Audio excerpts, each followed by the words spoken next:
dị mma na aka anyị ike n'igwe igwe nwere ngabasị oyi Israel Neso Samuel Ikechukwu Asado igwe nwere ngabasị na-ede mmanụ igwe igbo gburugburu niile asị na modogwu nya bụrụ odogwu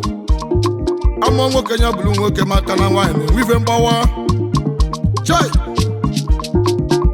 onye na-amara ife okene na-ekwu onye na-amara ife okene na-akọ onye na-amara ọnụolukwa na omume onye na-amara ọnụolukwa na ụbọ ejilila tinye n'ọsụ n'ofe a sị na-emebe emebe amara odogwu ejili igebe nne n'ife abụ n'aka onye na-ekwu n'ongwele ifo na-eme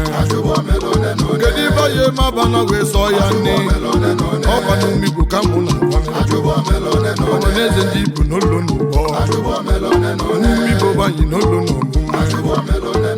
emebe